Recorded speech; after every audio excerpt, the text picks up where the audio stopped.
Well, if you were with us last week, we talked about a very odd verse in the Old Testament when God told the children of Israel when they were coming into the promised land that one of the very first things he told them to do is to destroy all their pictures. And he's talking about the pagan world and how they had displayed stuff on walls and on vessels and cups and bowls and things, and even on rocks they would carve images, and they would put images, pictures, paintings. And God says the first thing I want you to do is wipe that stuff out. Get rid of that stuff. Why would God say that? Well, he says if you don't, it will vex you in the land. And it will be like somebody sticking thorns in your eyes. I'm going to take this now, and Mike and I are going to do a little bit of a Bible study, how in the New Testament this word vex is used in a very interesting story in which in 2 Peter chapter 2 we read an account of Lot as it comes to Sodom and Gomorrah. But before we get there, how in the world have you been there, Brother Mike? I am doing exceptionally well. Good. And just going over some of the, because I get to edit the podcasts and stuff, get to or have to. I'm not sure which one that is. But, man, these last ones, this is a great subject. Yeah, it is. Both of us are so passionate about trying to get the church to not continue to be conformed to its image, but yet the Lord being transformed.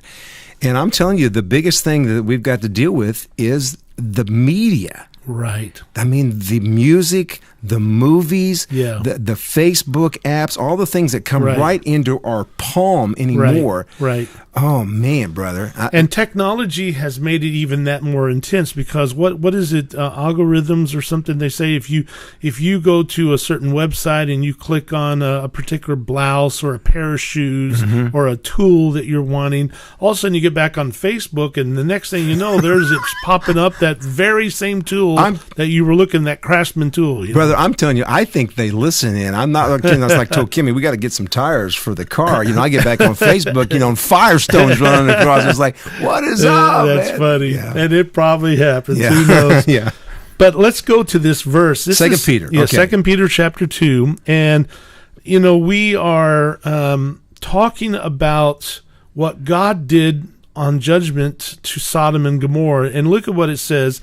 This is Peter's commentary, and it says, in turning the cities of Sodom and Gomorrah into ashes, condemn them with an overflow, making them ensamples unto those that should live ungodly. And then it says, and delivered just Lot. And the word just there means he was a good guy. Yeah, only Lot, but a good guy. Yeah, it was more than just Lot, but a just or righteous Lot. And we'll find another statement backing that up in just a moment. But look what it defines about Lot. And delivered just Lot, quote, comma, vexed with the filthy conversation of the wicked. For that righteous man, notice again, he's not just called righteous or just, but righteous. For that, and there's a parenthesis there. This is in your Bible. For that righteous man dwelling among them, in seeing and in hearing, vexed his righteous soul from day to day with their unlawful deeds. Now, there's a lot packed into that little passage, and we're going to try to take this apart now. But I want you to notice the two words vexed, and they actually, Mike, mean two different things. Or their meanings, they mean the same thing, but they're a little different in their detail when you look into the Hebrew there. But now I want you to notice, number one, it says that Lot was vexed with the filthy conversation, and that word actually, conversation, means more than just words. It means the lifestyle of the wicked. He's living in Sodom and Gomorrah with his family. Right. They chose to move there. But it says, and then it says, in a parenthesis to kind of highlight this, that righteous man, by him dwelling there, then he took up residence in this area by him purposely choosing to live there, and his family, that in seeing and in hearing, he vexed his righteous soul. Okay, so now this is quite interesting because we know before the story's over that Lot loses his wife. You know, that's why Jesus says, remember Lot's wife. You know, and she was enamored by what was left behind, and she turned around. This was one of the pure statement, do not look back. The angels told him when you flee. But he has with him his 2 daughters. Now, here's what's interesting. He loses his family, basically, and you'll see how he loses these girls in a minute, but he lost his wife by this righteous man staying in that city and being vexed by what he was looking at and what he was hearing. And then when you look at this all started before, months, years probably before, when the scripture says that Lot lifted up his eyes and he saw that the plain was well watered, because Abraham gave him a choice. You go this way and I'll go this way. And if you go that way, I'll go this way. Right. And so Lot decides by looking what was his choice of which direction he would go. And I don't mean to be taken up all the time. No. This is great. But, what ends up happening, Mike? Well, the Bible says that night when they flee, that the girls started talking and they said, let's get Dad drunk. Yeah. And tonight I'll get him drunk and I'll sleep with him sexually. And then tomorrow night we'll get him drunk again. Now, you got to ask yourself this question. Where did they learn that? Where did they learn to act like? They didn't learn that from hanging around Abraham. Those girls learned that living in Sodom and Gomorrah. They picked up stuff. And our kids are picking this up. Not only did he lose his wife, Mike, he lost his wife because she thought of all of her valuables there, but now he's lost his daughters. And the crazy thing is that what they were acting out is what they were seeing daily. They were vexing their souls, it says. But let's get back to this passage. And it says that and delivered just Lot, vexed with the filthy conversation. And the next one says, in hearing and seeing, he vexed himself. Yeah.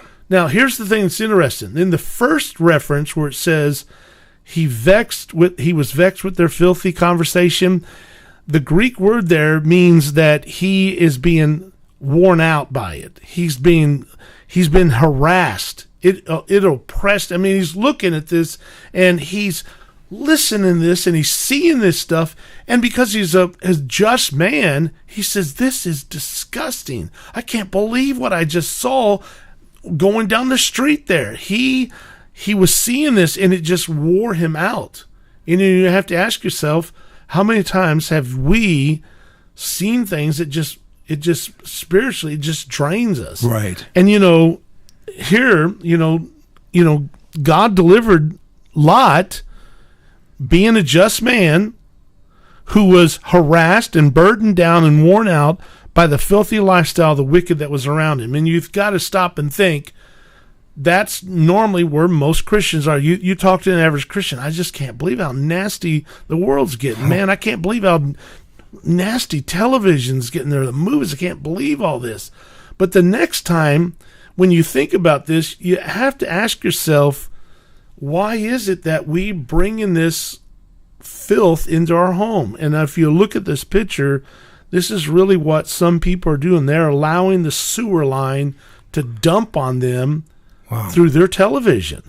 And that's just one. And through their internet and through their satellite system or their cable. And that just, it pukes that filth all over us. And it's burdened down and worn out a lot of Christians. I don't mean to be taking up so much time. No, but this is great, brother.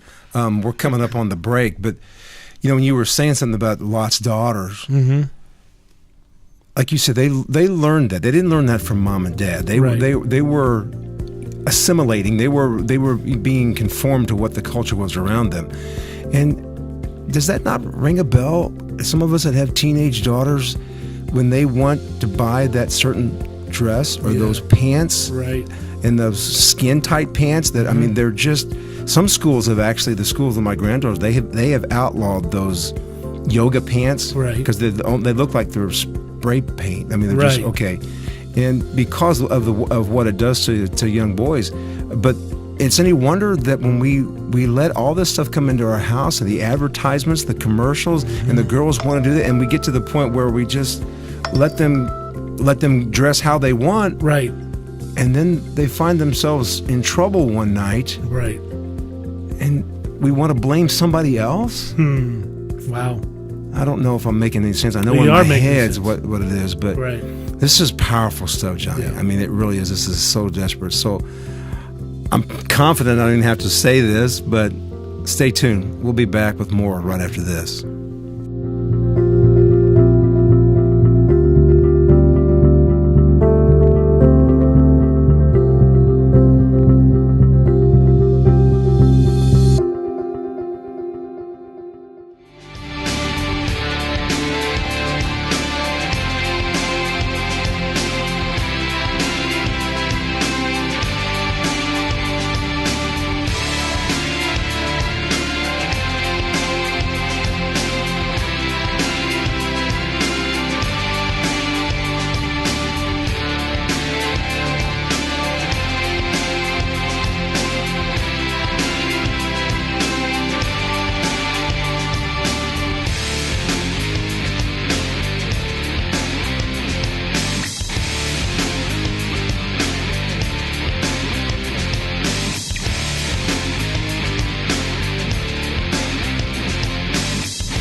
All right, welcome back. We're talking about a passage in the book that Simon Peter wrote on the power of the story of Lot and the impact that living in Sodom and Gomorrah had made on his family.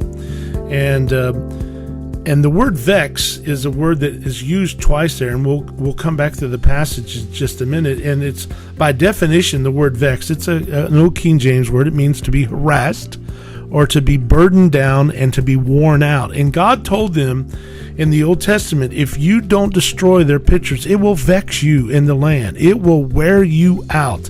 It will burden you down. It will harass you.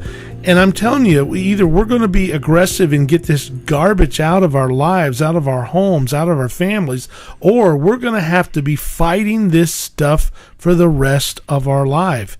And there's no easy way. This is a job that nobody really appreciates, but it's our responsibility, isn't it, Mike? Yeah, it absolutely is. Yeah.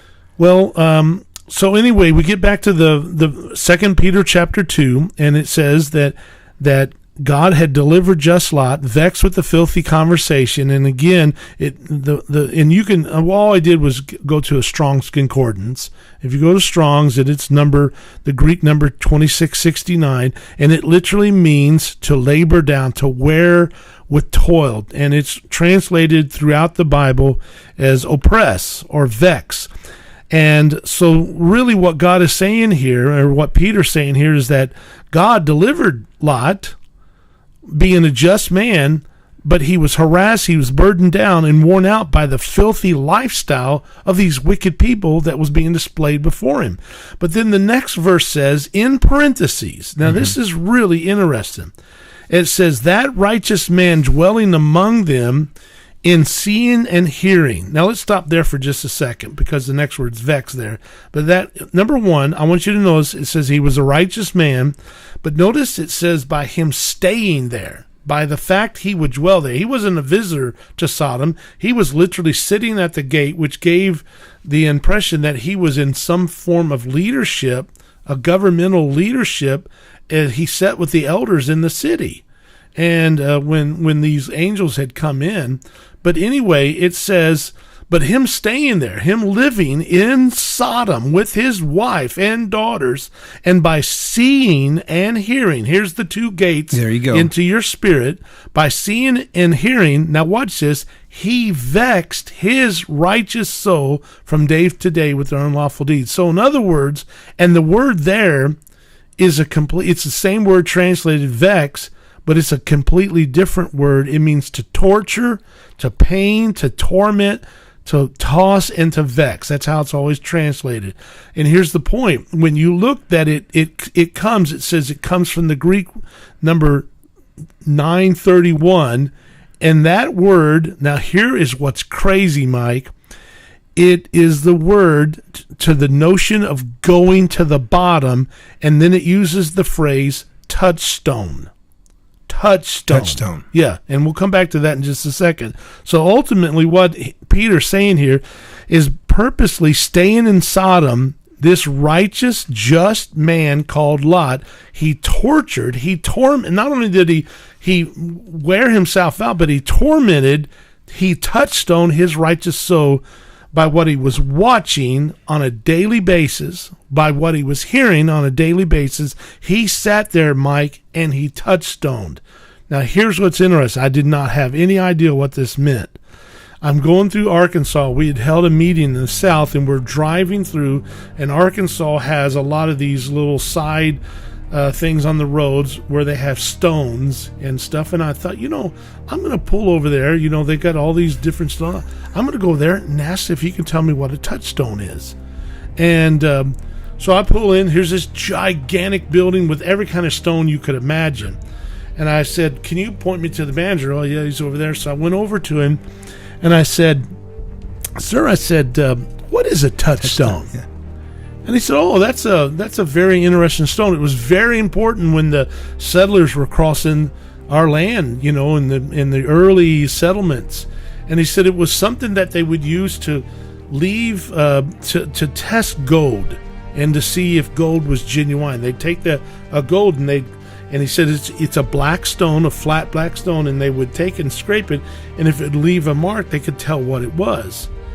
And I said, if it would leave what? He said, if it leaves a mark. And I thought, oh, that's pretty crazy, because it says that Lot touchstone, he vexed his righteous soul. Instead of leaving a mark on Sodom, by him staying there day to day, by what he was watching on a daily basis, Mike, what he was hearing on a daily basis, he was touchstoning his own heart. This righteous man, this godly man, touchstone not only his heart, but his wife and his girls. He infected his whole family, because instead of leaving a mark on the world, he has allowed the world to leave a mark on him. And it did it. It literally, it was only by the grace of God he was spared. And those two girls produced the Moabites and the Amorites, who became a thorn in the flesh for Israel. Yeah, for the rest of history. I think it's fascinating. There is a company that's called Touchstone Pictures. Yes, sir. Isn't that fascinating? Yes, sir. That these guys, they may or may not know it, but their Touchstone Pictures, they're leaving a mark. And I want you to look. Here's the logo. Oh, you already know this. Oh, look, but go on. No, I'm done. No, say what you're saying. I don't know. Now, I'm just saying they're leaving a mark on people, and they don't even know. Now, whether they knew what they were doing when they named their company Touchstone, I have no idea. Yes, but that's fascinating. Well, I mean, you look at the picture there, and you can notice in the left-hand corner, you can see that little black stone and the little scrape marks of gold, and that's how they would. They obviously knew then. Yes, they obviously knew. And, of course, we're talking about something that leaves a mark. And, Mike, this is why this is so tragic. This is why this is so important. Those of you that are listening and watching this right now, you've got to understand you can be a righteous man, a just man, a righteous woman, just woman, and you have allowed by some of the things that you sit and watch and the things that you listen to, it bothers you. It grieves your heart. I can't believe they have that much cussing in these movies. It just tears me up. But you keep sitting there and watching it. You don't get up and leave. Right. And then you leave. And what you basically do by doing that, by continuously, day by day, allowing that junk in your life, you are leaving a mark. You are leaving a mark on your spirit, on your soul. You are touchstoning yourself. You are vexing yourself by allowing this stuff. And I would challenge every one of you to reconsider what you're seeing and what you're hearing on a day-to-day basis. You know, I mean, that's such a powerful word, and we're running out of time here. But to wrap this up, can I read you to verse 9? Yes. For the Lord knoweth how to deliver the godly out of temptation.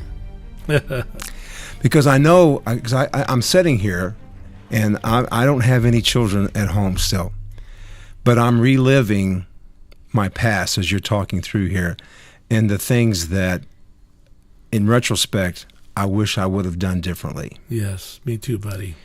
And I wish I would have said no a couple different times. Right. And found some alternative ways, but I did not. And now, you know, I'm looking back and think, boy, I'm going to instruct my kids now that they have my grandchildren to try to help them to make better choices. Right. But I know there are people sitting here. I know because I'm feeling this. They say, yes, I get this. I understand. The Holy Spirit is convicting my heart. I want to make a change. I want to stop this. But I come home from work. I'm so tired. My husband comes home. He's so tired. And you know what? It's easier to put a movie on, right, while I'm trying to fix dinner. And so because of the poor choices that we've made as far as financial decisions, we've got ourselves in bondage where mom now has to work. And you know what I'm saying? And the culture has dictated us, we've got to have the bigger house, the better car. Right. And it didn't start with the movies, Johnny. It started back here. Right. Because now, you know, the stay-at-home mom, she's a weirdo. If you have a mom that stays home. I know, they just make fun of it. And so the culture is just totally dictating our entire life. This is only one aspect of it. Right. But can I just encourage you? The Lord knoweth how to deliver the godly out of the temptations. And I can probably stretch the word there a little bit. He knows how to get you out of the other stuff too. Right. If you've made poor decisions, he can work all that out. That's where the Romans 8 comes in. He works all things. Yes. Wow. I was thinking we would probably wrap this one up on number, but I don't know. I mean, what do you think? You want to go another one? Let's go another one, man. This is I think we've hit a hot button. I do too. This has been really, really good. Yeah. Final word on this. James 1:27, pure religion and undefiled before God and the Father is to visit the fatherless and the widows in their affliction, and to keep himself unspotted from the world. In other words, not allow the world to leave a mark, unspotted, untouchstoned from the world. Outstanding. Yeah, isn't that great? Thanks for tuning in. I hope this has been an encouragement to you and a challenge to you. I know it has me sitting here. So look for it next week. Part 5, Culture Wars, right here on Against the Current.